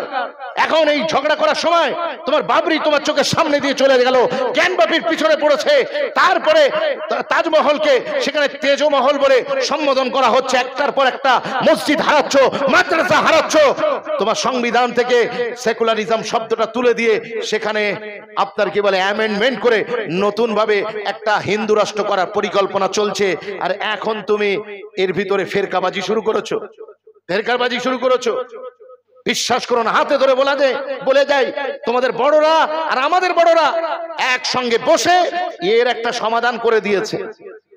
তোমার বড় আর আমাদের বড় একসাথে বসে কিয়াম, মিলাদ, সালাম, নবী দিবস, জলসা, শবে বারাত এসব একসঙ্গে সব মিটমাট হয়ে গিয়েছে। বিশ্বাস করুন, তারা সবাই মেনে নিয়েছে এটা মোস্তাহাব, ভালো কাজ করলে ভালো, ওরা করছে করুক, না করলে কোনো গুনাহ নেই। আমরাও মেনে নিয়েছি, আপনারা না করবেন আপনাদেরকে কাফের কুফর বলা হবে না, আমরা করছি আমাদেরকেও আপনারা কাফের কুফর বলতে পারবেন না। সব মিটমাট হয়ে আছে। আর মাঝখান থেকে তুমি ভুঁইপড় হয়ে মাঝখানে উঠে আজকে কিয়াম নিয়ে, সালাম নিয়ে, দরুদ নিয়ে, অমুক নিয়ে, তমুক নিয়ে তুমি কেন এসব চর্বিত চর্বণ করছো গো? কি দরকার, কি ফজিলাত? ওই যে বললাম শর্টকাটে ভাইরাল হবার ধান্দা, কথা বলে না, শর্টকাটে ভাইরাল হবার ধান্দা। মনে রেখে দাও, তুমি সোশ্যাল মিডিয়াতে ভাইরাল হতে পারবে, কিন্তু মানুষের দিলে তুমি জায়গা নিতে পারবে না। তার কারণ এই পশ্চিম বাংলা সহ ভারতবর্ষের মুসলমান আজকে ঐক্যবদ্ধতা চাইছে, এবং এটা সময়ের দাবি।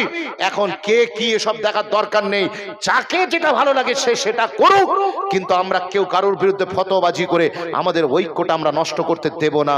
বিশ্বাস করুন, মাঝে মাঝে গভর্নমেন্টের তরফ থেকে টিপে দেখা হচ্ছে, টিপে দেখা হচ্ছে। কখনো নওশাদ ভাইকে গ্রেফতার করে টিপে দেখা হচ্ছে, পশ্চিম বাংলার মুসলমান এক আছে না আলাদা আছে। কখনো সালমান আজহারিকে গ্রেফতার করে দেখা হচ্ছে, জি ভারতের মুসলমান এক আছে না আলাদা আছে। ভারতের মুসলমানের দম কতটা, এ জাতি মরে গেছে না জেগে আছে। যখন এটা তোমাকে টেস্ট করা হচ্ছে, অ্যাসিড টেস্ট তোমাকে টেস্ট করা হচ্ছে, আর তুমি সেই রকম একটা সময় জাতির ভিতরে ডিভাইডেড করার চেষ্টা করছো। বিশ্বাস করে জাতি তোমাকে মনে রাখবে না, কিন্তু যারা মিলনের কাজ করে, যারা মিলনের কাজ করেছে, যারা জাতিকে ঐক্যবদ্ধের কাজ করে, আল্লাহ তাদেরকে নিশ্চিত রূপে এই জাতির সিনাতে জায়গা দেবে, এবং তার আরশে আজিমেও আল্লাহ তাদের নামকে স্মরণ করবেন। জোরে বলেন না সুবহানাল্লাহ। একটু জোরে বলা যাবে না? জি, আমি আপনাদের গুনাহগার আরিফুর ভাই যে কথা বলছিলাম, যে ডেনমার্কের এমপি, তিনি সোশ্যাল ওয়ার্কার ছিলেন, সমাজকর্মী ছিলেন, ভালো ভালো কাজ করতেন, কিন্তু ফেমাস হতে পারছিলেন না, নন মুসলিম। উনি কি করলেন? ফেমাস হতে চাইলেন, তো ওনার ওই শর্টকাট বুদ্ধি মাথায় এসে গেল, মৌচাকে ঢিল মারো, মৌচাকে ঢিল মারো। সারা পৃথিবীর the most growing religion around the world is Islam. সারা পৃথিবীর সবচেয়ে সত্য এবং দ্রুতগামী ধর্মের নাম হচ্ছে ইসলাম। সেই ইসলামে একটু ঢিল মেরে দাও। যেই উনি ইসলামের বিরুদ্ধে ডেনমার্কের রাস্তায় দাঁড়িয়ে আনাপ শানাপ বকা শুরু করেছেন, আনাপ শানাপ বকা শুরু করেছেন, সঙ্গে সঙ্গে মিডিয়া কভারে শুরু হয়ে গিয়েছে। মিডিয়া তাকে দাম দিচ্ছে, মিডিয়া তাকে কভার দিচ্ছে, মিডিয়া তাকে আলো দিচ্ছে। বিশ্বাস করুন, 2-4 দিনের মধ্যেই তিনি ফেমাস হয়ে গেলেন। যত ফেমাস তত আরো পাগলামি বকা। মনে রাখবেন, তিনি কোরআনের বিপক্ষে বলতে লাগলেন, ইসলামের বিপক্ষে। ডেনমার্কের রাস্তায় দাঁড়িয়ে তিনি বলতে লাগলেন, Islam is a lie and the Quran is a poison. ইসলাম একটা মিথ্যার ধর্ম, আর কোরআন ওর পাশে যেন কেউ না যায়, ওটা হচ্ছে একটা বিষের মতো, জাহেরের মতো। বলেন নাউজুবিল্লাহ। আর একটু জোরে বলবেন না নাউজুবিল্লাহ। বিশ্বাস করুন, তিনি ডেনমার্কের রাস্তায় ক্যাম্পেইন করে তিনি এলাকার মানুষকে অ্যাওয়ারনেস করছে, ইসলামের ভিতরে কেউ যাবে না। কিন্তু মনে রাখবেন, ইসলাম কি কোনো মলি সাহেবের ধর্ম নাকি? এই জোরে বলেন, কোনো মলি সাহেবের ধর্ম না। মনে রাখবেন, আপনার ভাগ্য ভালো যে আল্লাহ এই ধর্ম আপনার নসিবে রেখেছেন। নচেত মনে রাখবেন, আপনাকে ছাড়া ইসলাম আগেও জিতেছে আর আপনাকে ছাড়া আগামীতেও জিতবে। কিন্তু আপনি যদি ইসলাম ছেড়ে দেন, আগেও হেরেছেন আর আগামীতেও হারবেন। কি গো, কথা ঠিক না বল? জি, জওয়ানেরা, যুবকেরা, ডেনমার্কের রাস্তায় ইসলামের বিরুদ্ধে তিনি বক্তব্য দিতে লাগলেন। তরুণেরা, ডেনমার্কের মানুষ তার এই কাল গল্পগুলো তারা খেতে লাগলো, গিলতে লাগলো। রাত যায় দিন আসে, দিন যায় রাত আসে। লোকটা এত ফেমাস হয়ে গেল, লোকটাকে ডেনমার্কের লোক ভালোবেসে তাদের পার্লামেন্টের এমপি পর্যন্ত বানিয়ে দিলেন। কারণ ইসলামের বিপক্ষে বলেছে, সবাই খুশি। আপনারা জানেন পৃথিবীতে 2টো ধর্ম বর্তমানে। 2টো ধর্ম কটা? আমি বইয়ে পড়েছিলাম 4000-এর উপরে ধর্ম, আর এখন দেখছি, আমার ছোট্ট বয়সে দেখছি পৃথিবীতে 2টো ধর্ম, একটা ইসলাম আর একটা অ্যান্টি ইসলাম। কথা বলে না, একটা ইসলাম আর একটা ইসলাম বিরোধী, ব্যাস এই 2টো ধর্মের নাম, আর কোন ধর্ম নেই। লক্ষ্য করে দেখুন, আর কোন ধর্ম নেই। একদিকে ইসলাম আর একদিকে আপনার কি বলে নন ইসলাম। ইসলাম একদিকে আর অন্যদিকে ইসলাম বিরোধী শক্তি আর একদিকে। নচে যখন ফিলিস্তিনে আক্রমণ করছে ইসরায়েল, তখন ইসরায়েলের সাথে ইহুদিদের সাথে খ্রিস্টানদের কত ধর্মীয় বিশ্বাসের আলাদা। জি, হিন্দু ভাইদের সাথে তাদের কত ধর্মীয় বিশ্বাসের আলাদা। কিন্তু আজকে লক্ষ্য করে দেখুন, সারা পৃথিবীর লোক তারা সবাই ইসরায়েলের পক্ষে দাঁড়িয়ে গিয়েছে, কারণ ইসরায়েল ইসলামের বিপক্ষে। তাই আমরাও সবাই ইসলামের বিপক্ষে, সব মিলে জুলে এক। পৃথিবীতে বর্তমান 2টো ধর্ম, একটা ইসলাম আর একটা ইসলাম বিরোধী। তো যখন এনাকে এমপি বানিয়ে দিয়েছেন, ইনি পার্লামেন্টে গিয়ে ইসলামের বিরুদ্ধে আরো বেশি বকা শুরু করেছে। এই করতে করতে তার মনে এক স্বপ্ন এলো যে আমি এক কাজ করি, আমি তো চলে যাব, কিন্তু ইসলাম যাতে কেউ কবুল না করে, কোরআনের কাছে যেতে কেউ না পারে, তার জন্য তিনি কি করলেন, একটা বই লেখার মানসিক মেন্টালিটি তৈরি করলেন। তিনি একটা ইচ্ছা করলেন, যখন বইটা লিখবেন, তিনি ইংলিশ ট্রান্সলেশন কোরআনে কারীম তিনি নিলেন, নিয়ে সেই ইংরেজি অনুবাদ পড়া শুরু করলেন, যে কোরআনের কোন জায়গায় নন মুসলিমদের উপর আক্রমণের কথা বলা আছে, কোন জায়গাতে বেধর্মীদেরকে কতল করার কথা বলা আছে, কোন জায়গাতে সন্ত্রাসবাদের কথা বলা আছে, কোন জায়গাতে জুলমের কথা বলা আছে। এই সব আয়াতগুলো খুঁজে খুঁজে উনি বের করবেন বলে নিয়ত করলেন, আর নিজের বইয়েতে জমা করবেন বলে ঠিক করলেন। তিনি বইও রেডি করলেন, তিনি তার রিসার্চে বসলেন। বসার পরেতে কোরআনে কারীমে 30টা পারা, 30টা পারা। প্রথম পারাতেই কোরআন শুরু হয় সূরাতুল ফাতিহা। This is the introduction of the holy Quran, preface. এটা কোরআনের ভূমিকা, এতে এমন কিছু নেই। কিন্তু দ্বিতীয় সূরার নাম সূরাতুল বাকারা। বাকারা মানে গরু, বাকারা মানে কি? গরু। আল্লাহ গরু দিয়ে কোরআন শুরু করলেন। আর কোরআনের শেষ সূরার নাম হচ্ছে সূরাতুন নাস। মানুষ দিয়ে কোরআনে কারীমের শেষ করলেন আল্লাহ। কেন? What's the reason behind it? এর ভিতরে কি রাজ? বিশ্বাস করুন, যদি আল্লাহ বোঝাতে চাইছেন, যদি কোরআন পড়ার আগে তোমার চরিত্রটা অ্যানিম্যালের মতো হয়, তোমার ক্যারেক্টার যদি পশুর মতো হয়, কোরআন পড়তে থাকবে পড়তে থাকবে, 30 পারা কমপ্লিটের আগেই, মিনাল জিন্নাতি ওয়ান নাস বলার আগেই আমি আল্লাহ তোমাকে রিয়েল ম্যান, প্রকৃত মানুষ বানিয়ে দেবো। জোরে বলুন, একটু জোরে বলবেন না সুবহানাল্লাহ। এই ডেনমার্কের এমপি জোরাম ভ্যান, ইনিও কোরআন শুরু করলেন পড়া, এক পারা এখনো কমপ্লিট করতে পারেননি, সূরাতুল বাকারা শেষ করতে পারেননি। উনি বলছেন এক একটা আয়াতে কারিমা থেকে, আমি যখন ভাবলাম যে আমি এখান থেকে জুলমের বিষয়টা মানুষের সামনে তুলে ধরবো, ইসলামকে মানুষের সামনে কাঠগড়ায় দাঁড় করাবো, কিন্তু এক একটা আয়াত থেকে যেন নূর বের হয়ে আমার পুরো সিনাটাকে ভরে দিচ্ছিল। আর একবার জোরে বলা যাবে না? এই করতে করতে লোকটা এক পারাও কমপ্লিট করতে পারেননি। জোরাম ভ্যান বলছেন, আমি যখনই কোরআনের সংস্পর্শে এসে আমার আসতে দেরি, আমার আল্লাহ, আমার পরওয়ারদিগার বিনিয়াজ, তিনি আমাকে ঈমান নসিব করে দিলেন। আল্লাহু আকবার, আল্লাহ কবুল করে। তিনি আমাকে ঈমান নসিব করে দিলেন। এখন তিনি তো ঈমান পেয়ে গেলেন, এইবারে তিনি কি করছেন? ডেনমার্কের রাস্তায়, আগে তো ইসলামের বিরুদ্ধে বক্তব্য দিচ্ছিলেন, এখন এভরি সিঙ্গেল মস্ক, প্রত্যেকটা মসজিদে তিনি চলে যাচ্ছেন, গিয়ে সেখানকার লোকেদের বলছে, can you give me a chance to pray for Almighty for 5 times in every single day, প্রতিদিন 5 ওয়াক্ত যে আযান হয়, এই আযানের জন্য আপনারা কি আমাকে একটু সুযোগ দেবেন? বলে কেন? বলে কারণ অন্য কিছু নয়, বলে একদিন আমি ডেনমার্কের রাস্তায় দাঁড়িয়ে মানুষকে আল্লাহর বিরুদ্ধে, কোরআনের বিরুদ্ধে আমি বলেছিলাম, আজ আমি সেই আল্লাহর পক্ষে আবার আমি আযান দিয়ে মানুষকে বলতে চাই, Islam is completely code of life. জোরে বলেন না সুবহানাল্লাহ? আর একটু জোরে বলা যাবে না সুবহানাল্লাহ? তিনি বলছেন, I was barbaric, really I was barbaric, আমি অবশ্যই একজন বারবার ছিলাম, আমি নিষ্ঠুর ছিলাম, আমি সত্যিকার অর্থে জঘন্য ছিলাম। ইসলামের সংস্পর্শে এসে আমি এখন অনন্য হয়ে গিয়েছি। আর এক বছরে বলবেন না সুবহানাল্লাহ? তাহলে বোঝা যাচ্ছে এই কোরআনের অর্থ আপনাকে বুঝতে হবে, কোরআনের অর্থ, কোরআনের তাফসীর আপনাকে বুঝতে হবে। আজকে আমরা মুসলমান এখানে যে কজন এসেছি, আমাদের ভিতরে কজনের বাড়িতে কোরআনের তাফসীর আছে? বলেন, হাত তোলেন। কজনের বাড়িতে আমি দেখতে চাই? মাশাআল্লাহ। কি তাফসীর আছে বলেন? কি তাফসীর? হ্যাঁ, মাশাআল্লাহ মাশাআল্লাহ। এই ওরে বাপ রে, ও তো মাওলানা সাহেব, মাওলানা সাহেবের বাড়িতে তাফসীরে জালালাইন শুধু থাকবে কেন? তাফসীরে মাজারি থাকবে, তাফসীরে বাইজাবি থাকবে, তাফসীরে কাশাফ থাকবে। জি মাশাআল্লাহ, আল্লাহ কবুল করেন। দেখেছেন আমার এখানে আমাদের ছেলেরা সব আলেমে দ্বীন, যোগ্য যোগ্য আলেমে দ্বীন, তারা তাদের বাড়িতে রেখেছে। বাকি আমলোক যে কজন আছেন, আমি কোশ্চেন করতে চাই, কজনের বাড়িতে কোরআন বোঝার জন্য আপনারা চেষ্টা করেছেন? কোরআন বুঝতে আমরা চাই না, কোরআন বুঝতে চাই না। আমি যখন ট্রেনে সফর করে আমি সার্ভিসে যেতাম, আপনাদের ডানকুনির উপর দিয়ে বর্ধমানের দিকে যখন আমি যেতাম, 6 বছর আমি দেখেছি ট্রেনেতে এক শ্রেণীর লোক, তারা উঠে বাইবেল সমাচার বলে বই ফ্রিতে ডিস্ট্রিবিউট করছে, ফ্রিতে ডিস্ট্রিবিউট করছে। মুসলমান, আপনি চিন্তা করে দেখুন, তারা ফ্রিতে তাদের ধর্ম প্রচার করছে, তাদের বইগুলোকে আপনার নন খ্রিস্টান মানুষদের হাতে তুলে দিচ্ছে। আর আজকে আমরা শুধু নবী দিবসের দিন খেজুর আর পানি, নবী দিবসের আদর্শ পালন করে বাকি সারা বছর আর আমরা না রাসূলুল্লাহর পক্ষে কাজ করি, না কোরআনের পক্ষে, না ইসলামের পক্ষে কাজ করি। কথা বুঝতে পারছেন না?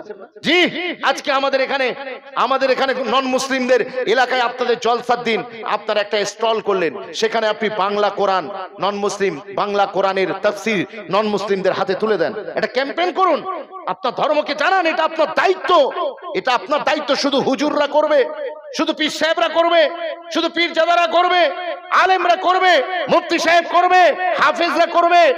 আপনি মুসলিম, আপনার ডিউটি আপনার নবীর আদর্শ, আপনার কোরআনকে নন মুসলিমদের কাছে পৌঁছে দেওয়া।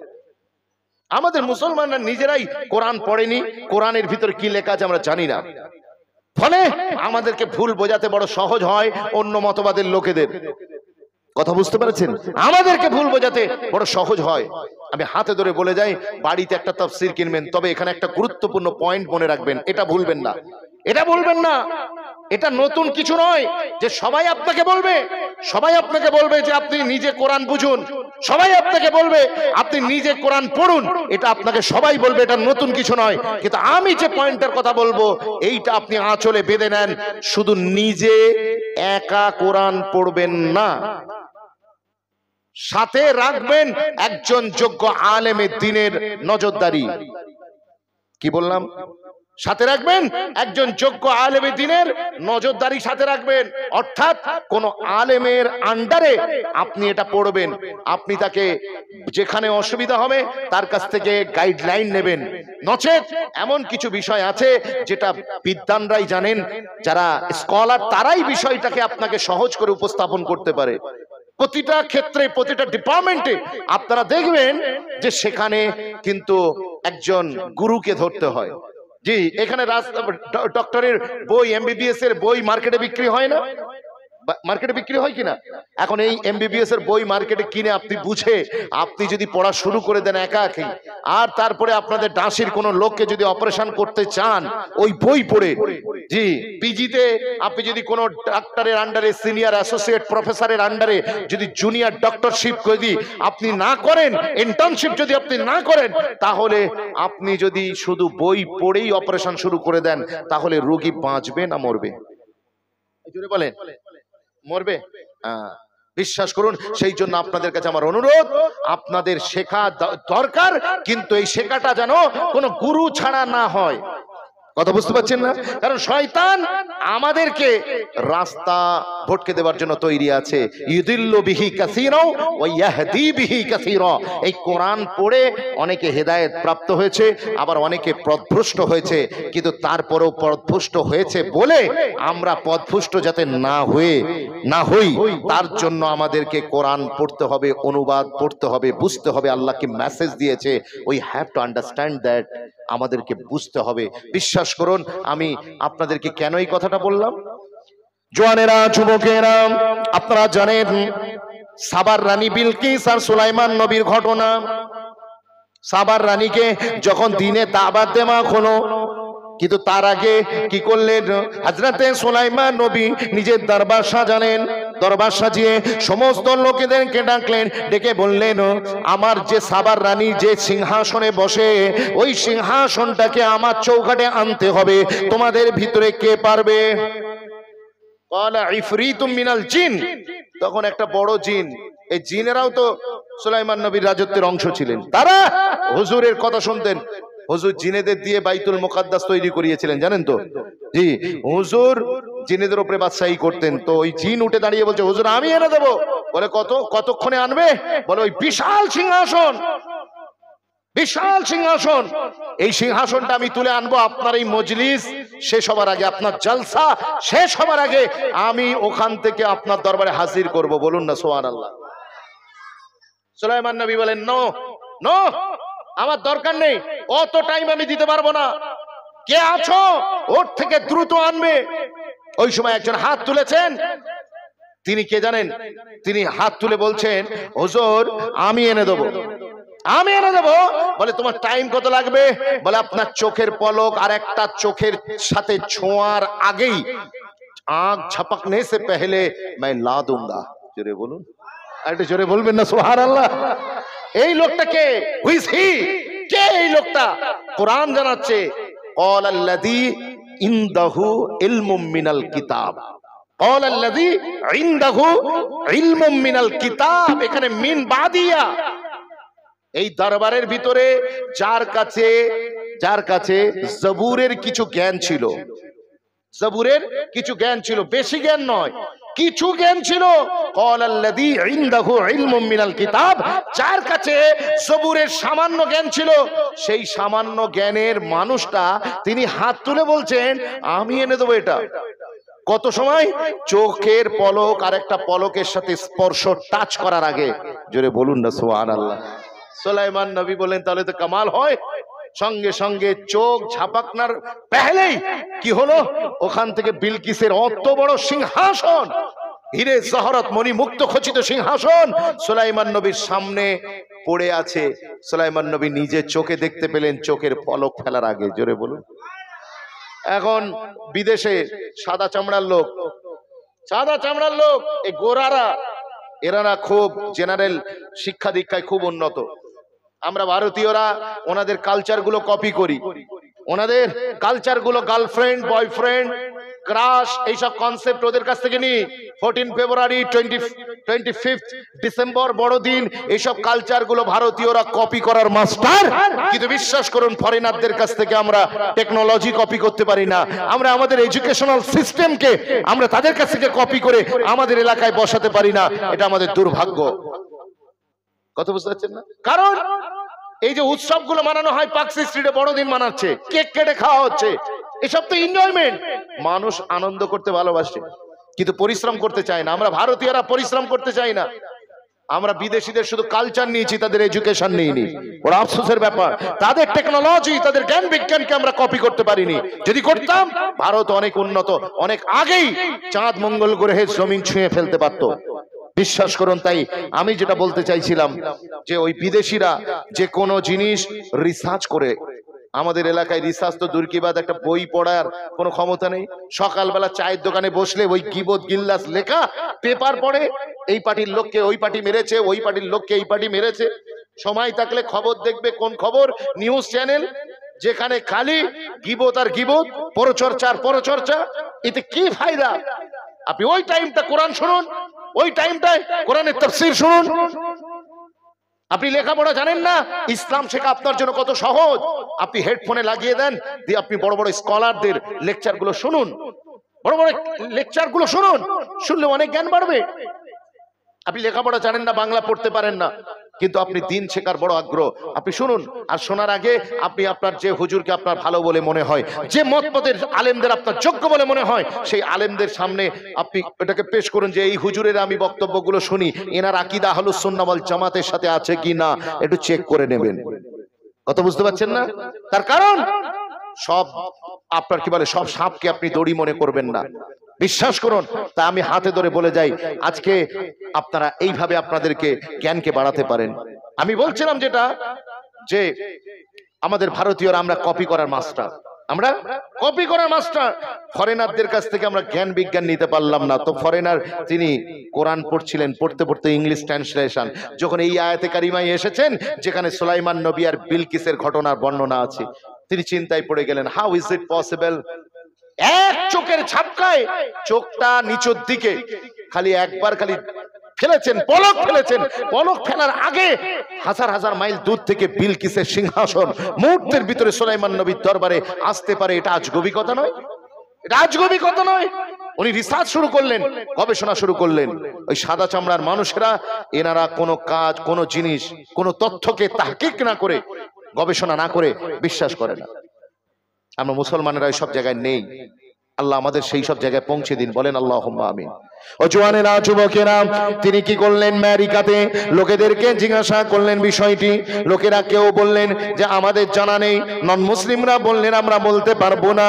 তখন কেউ পরামর্শ দিল আপনি পাকিস্তানে চলে যান, পাকিস্তানে বড় বড় ইসলামিক স্কলার আছে, ওইখানে গিয়ে আপনি কোরআনের এই আয়াতের ব্যাখ্যা খুঁজে পেতে পারেন। তরুণেরা বিশ্বাস করুন, তিনি পাকিস্তানে চলে এলেন। তিনি পাকিস্তানে আসার পরে বিভিন্ন মাদ্রাসায় দ্বারা গুলো খুললেন, আলেম ওলামা সোহবত নিলেন।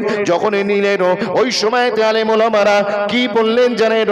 তারা কেউ কেউ ব্যাখ্যা করতে চাইলেন নবীদের মাধ্যমে যদি কোনো আকেল খারেজে আকেল কোনো ঘটনা ঘটে যায় সেটাকে মুজিজা বলা হয়, আর ওলিদের মাধ্যমে যদি এই রকম অলৌকিক ঘটনা ঘটে তাকে কারামত বলা হয়।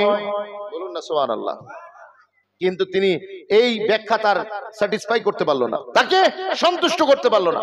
তিনি কি করলেন, পুরো পাকিস্তান ঘুরতে ঘুরতে একজনকে সাথে নিয়েছেন, লোকাল মানুষকে। ফরেনাররা যখন আসে এদেশের মানুষকে ভাড়া করে, যে সাথে থাকবে, সে ইন্ট্রোডিউস করিয়ে দেবে, সে বিভিন্ন জিনিসের দাম টাম করবে, এই জন্য একটা লোক সাথে নেয়। তো একজনকে নিয়েছে, তিনি আবার অন্য চিন্তাধারার মানুষ, তাকে সাথে নিয়েছে। তো লাহোরে যখন যাচ্ছিলেন, তো দাতা আলী হুজবেরির মাজারের পাশ দিয়ে তিনি যাচ্ছিলেন। জোরে বলুন, আরো জোরে বলবেন না সুবহানাল্লাহ।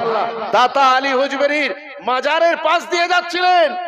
এখন যখন যাচ্ছিলেন, তখন ওই ফরেনার লোকটা জিজ্ঞাসা করছে এটা কি, এটা কি? ইনি ছিলেন অন্য মাকতাবায়ে ফিকর, তিনি এইসব ওলিয়া উলিয়া পীর মাশায়েখ এসব বিরোধী। তিনি বলছেন আরে না না, এসব কিছু নয়। ওই দেখেন মিনা মসজিদ দেখতে পাচ্ছেন, ওই দেখেন শাহী মসজিদ দেখতে পাচ্ছেন, ওই দেখেন আমাদের বড় বড় ইদারা দেখতে পাচ্ছেন, ইনস্টিটিউশন দেখতে পাচ্ছেন, এই সব দেখাচ্ছেন, লাহোরের রোড দেখাচ্ছেন, পার্ক দেখাচ্ছেন। কিন্তু উনি বললেন এই জায়গাটা কি জায়গা? যখন বিদেশি লোকটা বারবার জিদ করছে, ইনি তখন আর থাকতে পারলেন না, তখন বললেন এটা হযরতে আল্লাহর ওলি দাতা আলী হুজবেরি রাহমাতুল্লাহর মাজার। জোরে বলুন না সুবহানাল্লাহ। তখন উনি বললেন আই ওয়ান্ট টু গো দেয়ার, আমি তার ভিতরে যেতে চাই, আমি দেখতে চাই ভিতরে কি আছে। বলে কেন? বলে কারণ অন্য কিছু নয়, আমি এত জায়গা ঘুরলাম, আমি কিচ্ছু খুঁজে পাইনি, কেবল মাত্র এই জায়গায় আসার সাথে সাথে আমি এমন একটা স্মেল পেয়েছি, এমন একটা পারফিউমের খুশবু পেয়েছি, I have ever smell that, আমি জীবনে কোনোদিন এই ধরনের খুশবু কোনোদিন শুকিনি। একবার জোরে বলবে না সুবহানাল্লাহ? আর একটু জোরে বলা যাবে না সুবহানাল্লাহ? বিশ্বাস করুন ওই সময়তে ইনি কি করলেন, ইনি আপনার বললেন বাধ্য হয়ে ঠিক আছে চলেন ভিতরে চলেন। যাবার সাথে সাথেই ওই সাদা চামড়ার মানুষটা, ফরেনার বিদেশি লোকটা দেখছেন ওই মাজারের ভিতরে একজন চায়ের কেটলি আর একটা কাপ নিয়ে দাঁড়িয়ে আছে, আর জিজ্ঞাসা করছে do you have a coffee man, তুমি কি এক কাপ চা খাবে? ইনি বলেন ও ইয়েস। আমাকে সঙ্গে সঙ্গে উনি চায়ের কফি দিলেন, যেই আপনার কফি চায়ের কাপে দিয়েছেন আর এনার হাতে ধরিয়েছেন, উনি কাপ দেখেছেন, দেখেই অজ্ঞান হয়ে বেহুশ হয়ে পড়ে গিয়েছে। মাজারে যেহেতু হুজুরের মাজার, বহু মানুষ জায়রিন ট্রাভেলার, বহু মানুষ আসে জিয়ারত করতে, তারা দেখলেন একটা অসুস্থ একটা মানুষ, বিদেশি মানুষ এইরকম অজ্ঞান হয়ে পড়েছে, সাথের লোকজন ডাকছে, চেল্লাচিল্লি করছে, কেউ এসে পানি দিল, কেউ আপনার তেল মালিশ করে সুস্থ করলো। যখন তার হুঁশ ফিরে এলো, তাকে জিজ্ঞাসা করলো হোয়াট হ্যাপেন্ড, কি ঘটেছিল, কি হয়েছিল, হুয়া ক্যা? উনি বলছেন এ না পুছো হুয়া ক্যা, এ পুছো ক্যা নেহি হুয়া। জোরে বলুন না সুবহানাল্লাহ? আর একটু জোরে বলবেন না সুবহানাল্লাহ? বলে তার মানে কি? বলে তার মানে অন্য কিছু নয়, আমি যখন এনার মাজারের ভিতরে ঢুকেছি তখন একজন মানুষকে দেখলাম, আমার চোখে ধরা পড়েছে, তুমি তো কাউকে দেখতে পাওনি, আমি একজন মানুষকে দেখলাম, তিনি কেটলি হাতে, তার হাতে একটা কাপ রয়েছে, একটা কাপ, ওই কাপে তিনি আমাকে কাপটা হাতে দিয়ে বললেন তুমি কি চা খেতে চাও? আমি বললাম হ্যাঁ। তিনি চা ঢেলে যেই কাপটা হাতে দিয়েছেন, আমি অবাক হয়ে গেলাম, আমি যে হাতে আমার কাপ, ওই কাপটা অন্য কোনো কাপ নয়, আমার আমেরিকায় যে আমি টেবিলে বেডরুমে যে কাপটাতে আমি চা খাই পাকিস্তানের লাহোরে, সেই কাপটা মাজারের ভিতরে এই মানুষটা আমার হাতে দিয়েছে। দেখার সাথে সাথেই আমি অজ্ঞান হয়ে গিয়েছি। জোরে বলেন না সুবহানাল্লাহ? একটু জোরে বলা যাবে না সুবহানাল্লাহ? শুধু তাই নয়, ওই মানুষটা আমাকে বললেন তুমি অবাক হচ্ছ, সুলাইমান নবীর দরবারে বিলকিসের অত বড় সিংহাসন চোখের পলক ফেলার আগেই কি করে এলো, শুনে রেখে দাও। যেভাবে তোমার আমেরিকা থেকে, তোমার বেডরুম থেকে লাহোরের তাতালি হুজবেরির মাজারেতে এই কাপটা এসেছে, ঠিক একই রকম ভাবে বিলকিসের সিংহাসন সুলাইমান নবীর দরবারে এসেছে। আরেকবার জোরে বলুন। বিশ্বাস করুন, সঙ্গে সঙ্গে তিনি বললেন, তিনি জেগে উঠেই বললেন মুঝে ইমান কা কলমা পড়া দো, আমি ইমানের কলমা পড়ে মুসলমান হয়ে যেতে চাই। আর একবার জোরে বলা যাবে না? তাকে বলল তুমি তো রিটার্ন করতে চাও, তোমার ফ্লাইটের টিকিট হয়ে যাচ্ছে, তুমি তো কদিনের জন্য এসেছিলে, ভিসা নিয়ে তুমি আমেরিকায় ফিরে যাবে। তিনি বলে না, আমি আর আমেরিকায় ফিরে যেতে চাই না, যার মন চায় সে ইউকেতে যাক, যার মন চায় সে ইউনাইটেড স্টেট অফ আমেরিকাতে যাক, যার মন চায় জাপানে যাক, আমি আল্লাহর ওলি দাতা আলী হুজবেরির মাজার ছেড়ে যাব না। কারণ কোরআন বুঝেছি, এই দরবার থেকে ইসলাম বুঝতে চাই এনার চৌকাঠ থেকে। জোরে বলুন না সুবহানাল্লাহ? আপনারা যদি কোনোদিন যাবার সৌভাগ্য হয়, খাদেমদেরকে জিজ্ঞাসা করে নেবেন দাতা আলী হুজবেরির মাজারে ওনার নাম হচ্ছে, ওনার ইসলাম গ্রহণের পরে ওনার নাম হচ্ছে মাসুদ আহমদ। মাসুদ আহমদ সারাটা জীবন তিনি এই কোরআনের ব্যাখ্যা খুঁজে পেলেন কার কাছ থেকে? আল্লাহর ওলির দরবার থেকে। কোরআনের ব্যাখ্যা খুঁজে পেলেন, নিজে পড়েছেন কোরআন কিন্তু বুঝে আসেনি, ব্যাখ্যা খুঁজে পেয়েছেন আলেমের চৌকাঠ থেকে, যোগ্য ওলামাই দ্বীনের চৌকাঠ থেকে। তো সুতরাং আমার বলার উদ্দেশ্য, আপনারাও কোরআন পড়বেন, তাফসীর পড়বেন, তবে কোন যোগ্য আলেমের কাছ থেকে বুঝে পড়বেন, তার নেতৃত্বে, লিডারশিপে আপনি কোরআন পড়বেন। আল্লাহ যেন আমাদের বোঝার তৌফিক দেন, বলেন আল্লাহুম্মা আমিন। আমার মনে হয় আপনাদের খুব কষ্ট হয়ে গেল। আমি যা বললাম, আমি খুব লম্বা চওড়ার বক্তা নয়, আমি যা বলেছি আল্লাহ কবুল করে নিন। হায়াত বাকি তো ফির মুলাকাত বাকি।